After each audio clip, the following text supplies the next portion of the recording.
I'm not particular. I'm the only one person, other than our lovely chef, of course, who has made a Juicy Lucy.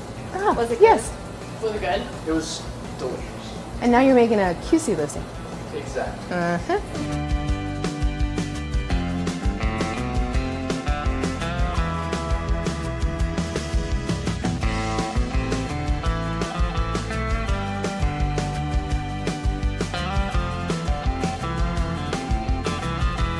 Hello and welcome to Cooking with Cuse. I'm your host, Maggie Robinson, and today I am joined by Ilana Cahill. She is the executive chef of Syracuse University. So all the food in the dining halls, that starts with you. But before we get there, what are we making today? All right, so I really wanted to focus on spring and summer food and things that were really approachable for the student body. So today we're gonna make a Cusey Lucy, which is our version of a Juicy Lucy. Obviously, it's a cheese stuffed burger. And then on the side, we're gonna do a potato salad. I'm gonna throw in a couple pro tips to elevate these things that you can make at your darties, which is a word I just learned today. She's hip. Yeah, She gets it. Amazing. So what is step one here? Okay, so first we're gonna make the potato salad, and there's little nuances in food. So the first thing, when I boil these potatoes, you wanna boil these in salt water. That way, as they cook, they're absorbing the salt and they're already gonna have a little bit more flavor. Potato salad dressing is really pretty simple. This one, we have mayonnaise, and now we're gonna add a little bit of vinegar. We have some salt and some sugar in here. This is cider vinegar. The vinegar that you're gonna use will make a difference. I like cider vinegar for potato salad, mac salad. You don't wanna use something like balsamic, it's just too sweet. And something like white vinegar is really good for like cleaning your radiator. I was about to say, that's in my cleaning cabinet at home. Exactly, not necessarily for making food. No. All right, so we're gonna add just a touch, and that's gonna be some consistency and also some flavor. Okay. And then we're gonna do whole grain Dijon mustard. And you do want the grains. So these are just the mustard seeds that are still in there, and it's like crunchy a little bit, and it adds a little bit of texture as well. So we'll do a little bit of our mustard. I worked in private restaurants for many years before moving to university dining, and I've been university dining now for about 10 years. And I've done this whole thing for about 20. So half of it was in private restaurants, making individual plates. The other half has been at university dining.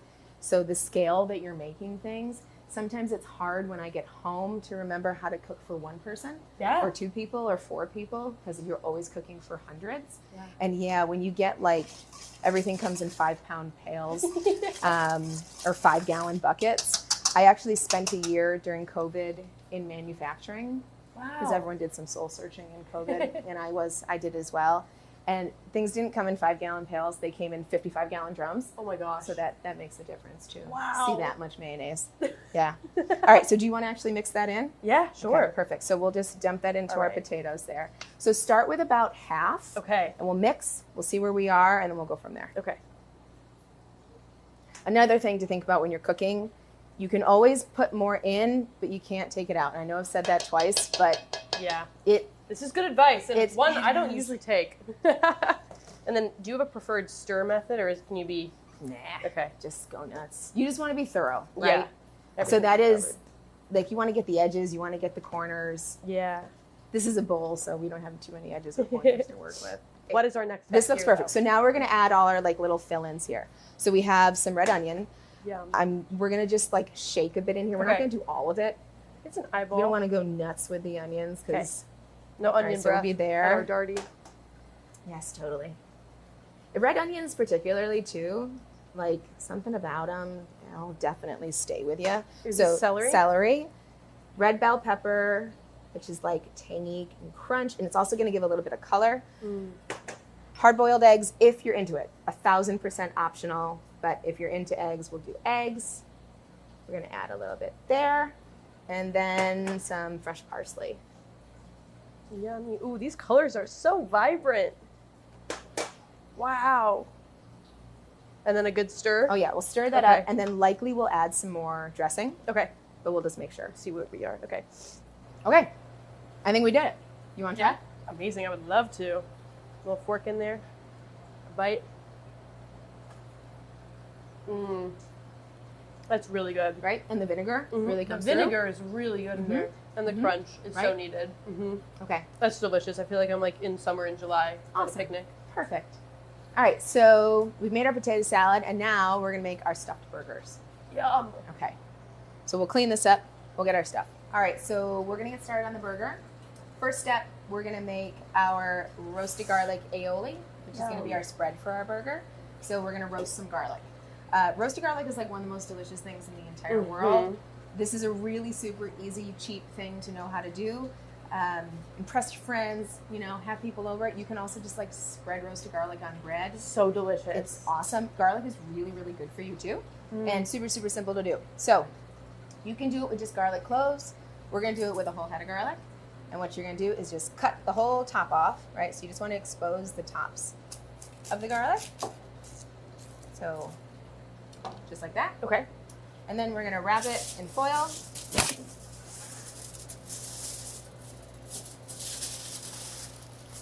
So we're gonna make like a little nest for our garlic here and then fill that up with oil. Fill the nest up with oil? Yeah. Just like drench the garlic? Just drench the garlic in oil. And then you're gonna put it, like if you have a little ramekin at home, that works well. But make our little, and then that'll go in the oven at 400 for about half an hour-ish. And then by the time you're done, you just squeeze the bottom and the whole cloves will just pop right out. Yum. And then what we do with a roasted garlic is I truly just mash it up into a paste and mix it in with some mayonnaise with a little bit of salt and pepper and lemon juice. And now we have roasted garlic aioli. Okay, so we're gonna stuff these burgers. Delicious. Right? So it is a little bit of a process. So if you are gonna make these for your darties, I suggest making these the day before. Okay. Have some friends over, do your thing, Yeah. you know, set up an assembly line. So what we're gonna do first is we're gonna season this beef. Okay. So this is just plain ground beef. If you're looking for a leaner meat, you could get like a 90-10. I really prefer like 85-15 or 80-20. That's the fat to meat ratio. They'll charge you more for a 90-10, but fat is not bad for you. It isn't. It's actually necessary. Yeah. And it makes it so much more flavorful. So get the 80-20, get the 85-15. What we're gonna put in here, salt and pepper. Red meat can take quite a bit of salt. You don't wanna go nuts because it can be salty, but it'll hold up versus like a chicken or a fish where like it'll just make it too salty. So salt, pepper. Also, I like a coarse ground pepper as opposed to finely ground pepper. Okay. You should be able to see the grains. We're gonna do some garlic powder, a little bit of onion powder, and then we're gonna do smoked paprika. Oh, I love smoked paprika. Me too. And I love paprika. It's one of my absolute favorite spices. We're gonna do smoked today because we want that smoky flavor. And I'm gonna do quite a bit in there. Does Now that also I give the actually burger a have this good, one. like, deep red? Oh yeah. Yeah. Yeah, it'll be a really beautiful color.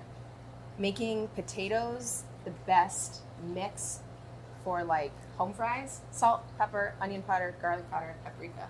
Okay. Mix that together. It's awesome. All right, so now we're just gonna mix this up.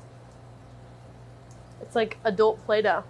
You mentioned how you're not classically trained, yet you're like qualified as an executive chef through different certificates. How did you get that? What does that mean? So it means I learned on my own and on the job. Okay. So what I mean not classically trained, it means I didn't go to culinary school. I was actually a Spanish literature major. So I studied like pre-Columbian poetry in school and still speak Spanish, and my family speaks Spanish, and it's like a really big part of my life. But I didn't pursue that as a career. And because I didn't go to culinary school, like I would love to go to undergrad again if I could. But I learned all of those things just as an adult.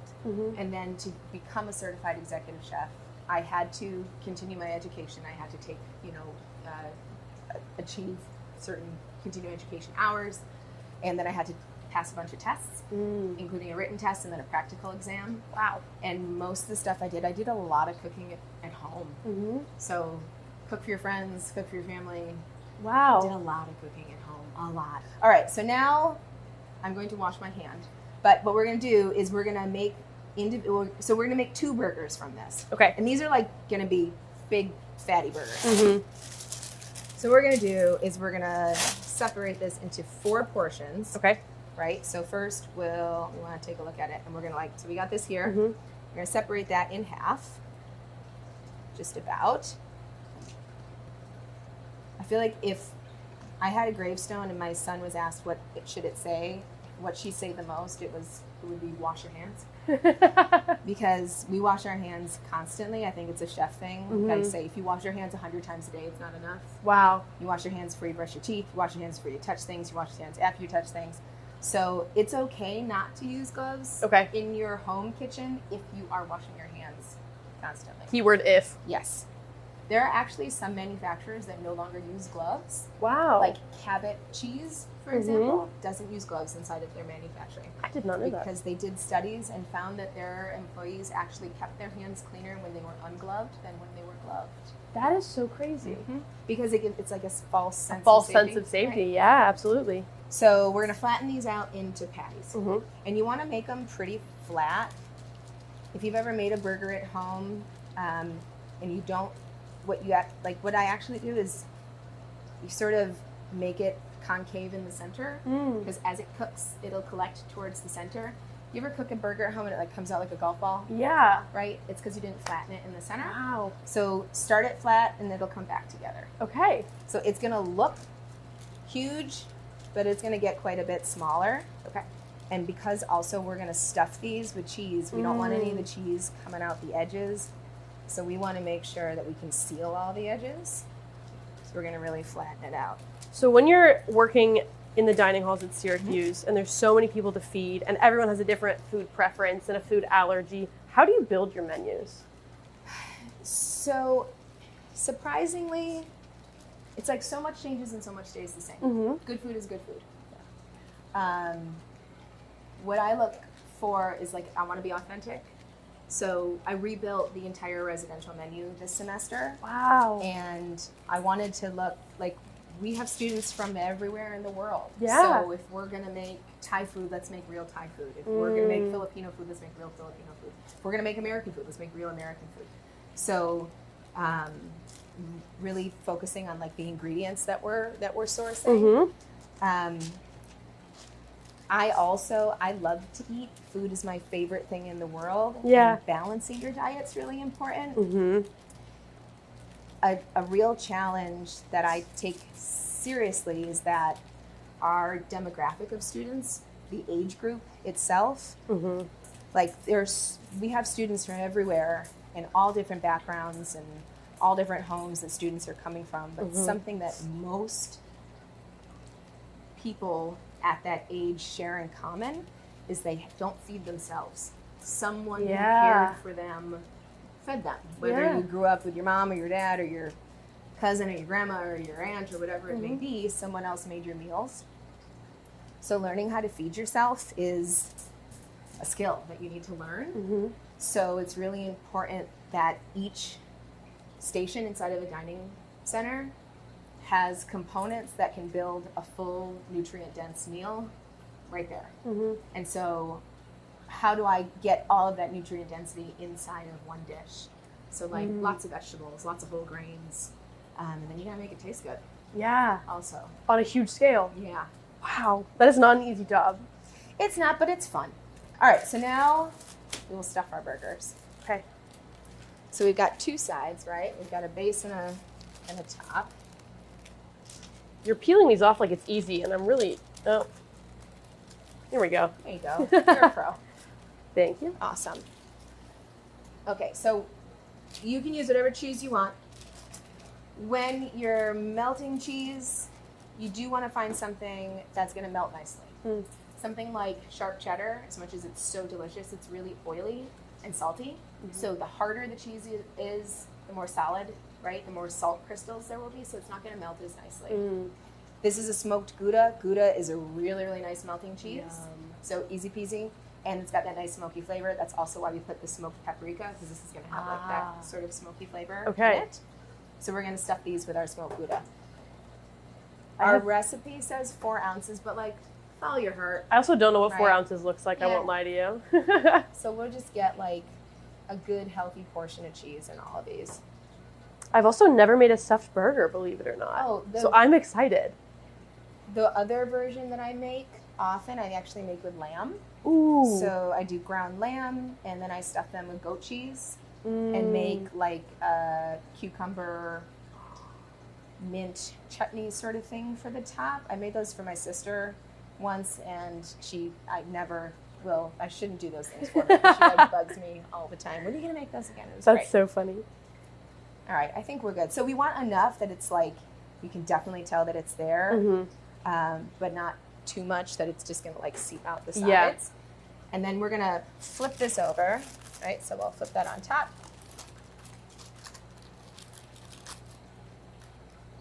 Give that a little smush down and peel it off. It's a big old meat ravioli. Oh, yeah. That's what that is. And then we'll do the same thing Okay. with that one. Oh, yeah, give it a flip. Okay. With food, it is courage of conviction. Yeah, I didn't Like- sell that. It's sort of like, and they might look kind of funky, but again, as they cook, they're really going to form and then come together. So I don't know if you heard that. I pushed down. Some air came out. Yeah. Yeah. We want the air to come out because air will escape while it's cooking. And if you don't let it out, it'll make a hole. And then you could lose your cheese. Cheese. It's like a cheese volcano that you don't want. Yep. Okay, so we have our big old burgers. I think our edges are sealed. Amazing. I can smell the seasoning. And next step would be to grill them up. Okay, let's get them on the grill.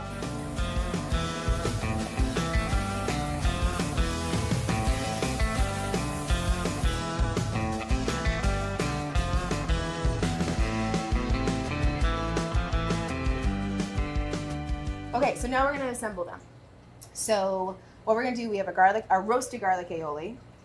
I like really thinly sliced vegetables on my burgers. You can always put more, but like if you have like a big fatty tomato, like what if the tomato's not good, Yeah. right? And it's like Grainy. likely, unless you got it from a farm, if you're living in New York, it's probably okay. It's not a great tomato. Like we're not living next to a farm. So thinly sliced tomato, thinly sliced red onions, and then I chose baby arugula, which is really nice because it's a little bit bitter. So that'll be really nice because roasted garlic is actually kind of sweet. And because that's our only condiment, we're gonna smear both sides. Yum. All right, so we got our roasted garlic aioli on the bottom of both of our buns here. And I'm just gonna use my spreader here to put the burgers down. Delicious. All right.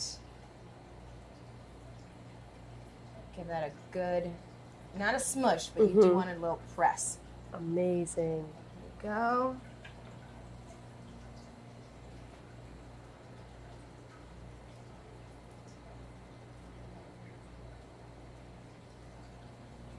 Beautiful. These look amazing. Should we cut into one? I think so. Let's do it. All right. It's the moment of truth. So I'm going to put a little bit of pressure, but more than anything, I'm going back and forth.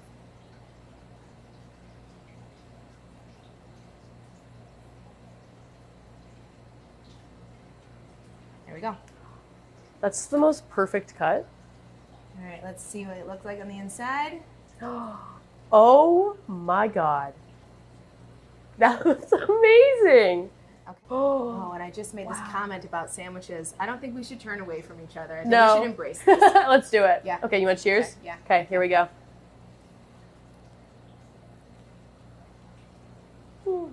Oh my God. What do you think? Wow, that's fantastic. I am hypercritical of my food, but I approve. Yeah, That's an incredible That's a burger. awesome. I don't care how messy my face is right now. It's worth it for this burger. Wow, that's insane. Awesome. I don't want to go buy a burger from a restaurant now. Don't. I just need to make these at home. Absolutely. Wow. Thank you. This is Anytime. delicious. Anytime. For your next Darty, make these. Thank you guys so much for watching. This has been an absolute blast. Oh wait, we didn't try our potato salad. This is an important key item here. Okay. I was so fascinated with the burger that I forgot about our potato salad. Mm-hmm. Yeah. Mm-hmm. The apple cider vinegar, it's perfect in there. Right? Mm-hmm. Yeah. That's Perfectly really seasoned. delicious. I gotta say, I'm pretty happy. I think you should. It was a And I'm phenomenal so glad meal. this is being recorded because my family and friends will never believe that I was actually happy with something that I made. We got it on camera, guys. Yes, Believe it's her. true. It can happen. It can happen. It happened today. Amazing. I'm so glad we got to witness that. Absolutely. I think you brought it out in me, so thank you. Of course. Yes, we should cook together more often. We should. I'm always down if you're going to make food like this. Anytime. Thank you guys so much for watching. This has been Cooking with Cuse. I'm your host, Maggie Robinson, and this was Ilana Cahill, the executive chef at Syracuse University. See ya.